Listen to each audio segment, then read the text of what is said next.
ध्रुव तो सुबह उठकर बाहर कसरत करता है, आज देख नहीं रहा कहाँ है। सुमेर के इस सवाल पर सजनी को समझ नहीं आ रहा था वो क्या बोले, इसलिए उसने कहा, जी मालिक, सब रात में देर से सोए थे, बातचीत कर रहे थे, तो हो सकता है इसलिए सोए होंगे, मैं उन्हें उठाकर लाती हूँ।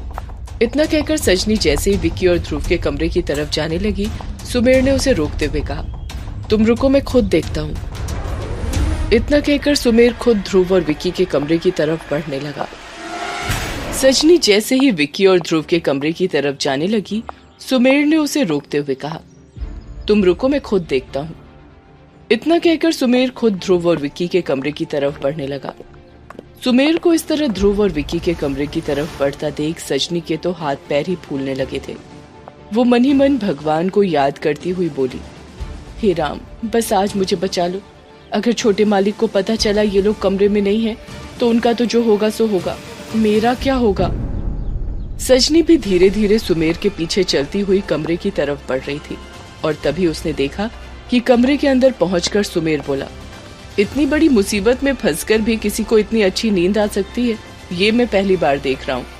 भाई मानना पड़ेगा तुम लोगों की हिम्मत को।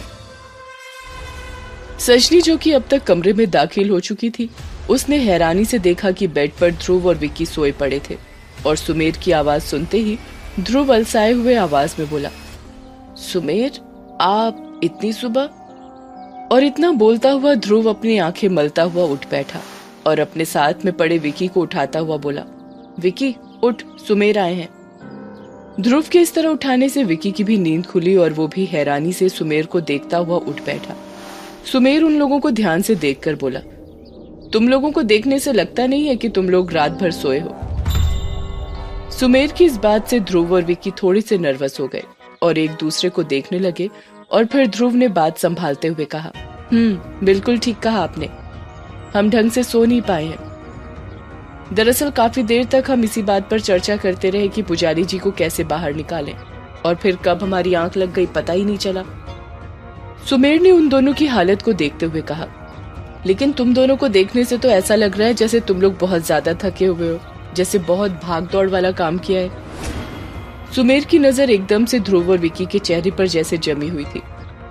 विक्की अपने मन ही मन चिढ़ता हुआ बोला, बड़ा आया जासूस कहीं का।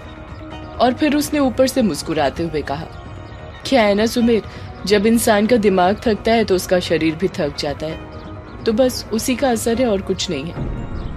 विक्की की इस बात पर सुमेर मुस्कुराता हुआ बोला, हाँ ये बात तो है, चलो ठीक है, मैं बाहर हूँ, तुम लोगों का इंतजार कर रहा हूँ, तुम लोग जल्दी से अपना ये हुलिया सुधार के आ जाओ। इतना कहकर सुमेर कमरे से जाने लगा, लेकिन जाते जाते सुमेर रुका और उसने पीछे पलटकर उस पूरे कमरे को देखा और फिर धीरे धीरे चलता हुआ कमरे की खिड़की तक जाने लगा। सुमेर को इस तरह खिड़की की तरफ जाते देख ध्रुव और विक्की ने एक दूसरे को देखा और घबराकर बेड से उतर गए और ध्रुव ने जल्दी से आगे बढ़ते हुए पूछा, क्या हुआ, आप रुक क्यों गए और खिड़की में कुछ है क्या, अचानक आप उधर जा रहे? सुमेर ने ध्रुव की किसी बात का कोई जवाब नहीं दिया और वो खिड़की के पास गया और उसने खिड़की को छूकर देखा और फिर पलटकर विक्की को देखता हुआ बोला, तुम्हारे घर की हालत बहुत खराब हो चुकी है, इसे जल्दी रिपेयर करवाने की जरूरत है। देख रहे हो खिड़की के पूरे रॉड निकल रहे हैं, पूरी जर्जर हो चुकी है। विक्की ने जल्दी से हाँ में अपनी गर्दन हिलाते हुए कहा, हाँ आप बिल्कुल ठीक कह रहे हैं, मैंने भी यही सोचा था कि यहाँ की रिपेयरिंग थोड़ी बहुत करवा दूं, उसके बाद ही शहर लौटूं, लेकिन अभी जो चल रहा है उसकी वजह से समय नहीं मिल पाया। कोई नहीं, जल्दी करवा लेंगे।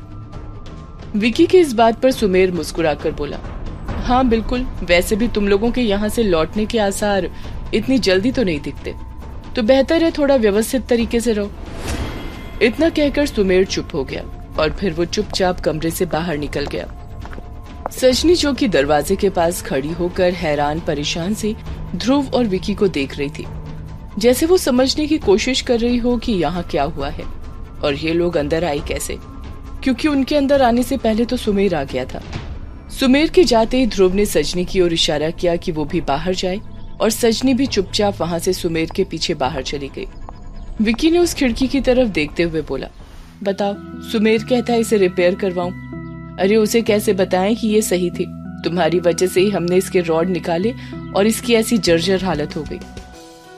विक्की की बात से ध्रुव मुस्कुराता हुआ बोला, सही बात है, अगर टाइम पर खिड़की का रॉड नहीं निकलता तो आज तो हम फंस गए होते। उसके बाद ध्रुव जल्दी से कमरे के दरवाजे पर गया और दरवाजा बंद करता हुआ वापस बेड के पास आया और नीचे झुककर धीमे से बोला, अनन्या बाहर निकल जाओ। ध्रुव के इतना कहते ही अनन्या जो बेड के नीचे छुपी हुई थी वो बाहर निकल आई और अपने हाथ सीधे करती हुई बोली, मेरी तो पूरी बॉडी अकड़ गई थी इस बेड के नीचे। अब ये सुमेर कहीं मेरे कमरे में तो नहीं जाएगा। ध्रुव ने अनन्या को समझाते हुए कहा, तुम अभी इसी कमरे में रुको, मुझे नहीं लगता कि सुमेर तुम्हें बुलाएगा, क्योंकि मैं और विक्की जब उसके सामने रहेंगे तो तुम्हारा वहां होना या ना होना कोई बहुत मैटर नहीं करेगा, इसलिए तुम आराम से यहाँ रहो, हम देखते हैं क्या बात है। उसके बाद ध्रुव और विक्की बाहर निकल आए। उन्होंने देखा सुमेर बाहरी तख्त पर बैठा हुआ था। ध्रुव और विक्की भी उसके सामने जाकर बैठ गए और ध्रुव ने पूछा, तो बताइए सुमेर, आप इतनी सुबह कैसे? सुमेर ने बहुत ही कैजुअली कहा, कुछ नहीं, मैं बस देखने आया था यहाँ सब ठीक है या नहीं, और साथ में ये भी देखने आया था कि तुम लोगों ने कुछ सोचा भी है या नहीं पुजारी जी को निकालने के लिए। ध्रुव ने विक्की की तरफ देखा और फिर ध्रुव दबी आवाज में बोला, अब तक तो मैंने कुछ नहीं सोचा है। उसकी बात पर सुमेर हैरान होता हुआ बोला, तो क्या जिंदगी भर हम इसी बात का इंतजार करें कि तुम कब कुछ सोचोगे और पुजारी जी को बाहर लेकर आओगे? भूलो मत कि तुमने गांव वालों के सामने कितनी बड़ी बड़ी बातें कही हैं। अगर जल्द से जल्द पुजारी जी को नहीं ला पाए तो फिर तुम्हारे लिए मुसीबत खड़ी हो जाएगी। फिर बोलना मत मैंने आगाह नहीं किया। लेकिन इससे पहले कि ध्रुव या विक्की कुछ कहते, पीछे से अनन्या की आवाज आई, तो आप क्यों नहीं कुछ करते? अनन्या की आवाज से सबकी नजर अनन्या की तरफ चली गई और ध्रुव और विक्की अनन्या को देखकर हैरान रह गए, क्योंकि अनन्या अपने नॉर्मल कपड़ों में और बिल्कुल सही हालत में हाथ बांधे खड़ी सुमेर की तरफ देख रही थी। सुमेर ने अनन्या को गौर से देखते हुए पूछा, आपके कहने का मतलब क्या है मिस अनन्या? अनन्या मुस्कुराती हुई आगे आई और ध्रुव के बगल में बैठती हुई बोली, मेरे कहने का मतलब तो बहुत सिंपल है। अगर ध्रुव या हम में से कोई कुछ नहीं कर पा रहा है पुजारी जी के लिए, तो आप क्यों खामोश बैठे हैं? आप निकाल लीजिए। अब क्योंकि ध्रुव ने वादा किया है तो अब ध्रुव ही पुजारी जी को बाहर लाए, फिर चाहे उसमें हफ्ते क्यों ना लग जाए या 1 महीना, ये तो सही नहीं होगा ना। और जहां तक हम समझते हैं पुजारी जी गांव के ही नहीं आपके लिए भी बहुत खास हैं, तो आप कैसे निश्चिंत बैठे हैं? आप अपनी जिम्मेदारी क्यों नहीं निभा रहे हैं? अनन्या के इस सवाल से सुमेर थोड़ा असहज हुआ, लेकिन फिर वो खुद को नॉर्मल करता हुआ बोला, आप शायद मामले की गंभीरता नहीं समझ रही हैं। आपको शायद पता नहीं है कि ये पूरा कांड ध्रुव के बयान से हुआ है, तो ऐसे जब तक ध्रुव अपने बयान को लेकर कुछ नहीं करता है, पुलिस मेरी क्या किसी की बात नहीं मानेगी। इसलिए मैं खुद चाहता हूँ कि पहली कोशिश ध्रुव करे जो ज्यादा सक्सेसफुल होगी। उसके बाद भी अगर पुलिस नहीं मानती है तो मैं सब देख लूंगा। मुझे पता है उन्हें कैसे सही करना है। वैसे मुझे आपका ये कॉन्फिडेंस बहुत पसंद है, आप पॉइंट टू पॉइंट बोलती हैं। कहते हुए सुमेर अनन्या को एकटक देख रहा था और सुमेर के ऐसे देखने पर अनन्या को अजीब लगा तो उसने अपनी पलकें झपका ली। इससे पहले और कोई बात होती, सामने दरवाजे से छलावा और जुल्मी चले आ रहे थे। आते ही जुल्मी की नजर सबसे पहले सजनी पर पड़ी और जुल्मी को देखते ही सजनी की आंखें गुस्से से लाल हो गईं। अगर उसका बस चलता तो वो बिना किसी की परवाह किए वहीं जुल्मी को कायदे से धो देती, लेकिन मौके की नजाकत और सुमेर की मौजूदगी से वो खुद को शांत किए खड़ी रही। सुमेर ने छलावा को देखते हुए कहा, अरे छलावा, इतनी सुबह सुबह तुम यहीं हो? बहुत अच्छी दोस्ती निभा रहे हो। चलो ठीक है, मैं चलता हूँ। और सुमेर बारी बारी से सबके चेहरे पर नजर डालते हुए वहां से चला गया और सुमेर के जाते ही सबकी जान में जान आई और विक्की ने जल्दी से जाकर दरवाजा बंद किया। और जैसे ही विक्की दरवाजा बंद करके पलटा, वैसे ही सजनी ने अपने पैर से जूती उतारी और जुल्मी को तड़ातड़ पीटने लगी और जुल्मी चिल्लाने लगा, अरे मुझे छोड़ दो, हमको क्यों मार रही हो? हमने कुछ नहीं किया, जो भी किया इन लोगों ने किया। जुल्मी के ऐसा बोलने पर सजनी उसे और जोर जोर से पीटते हुए बोली, अच्छा अभी भी झूठ बोल रहे हो?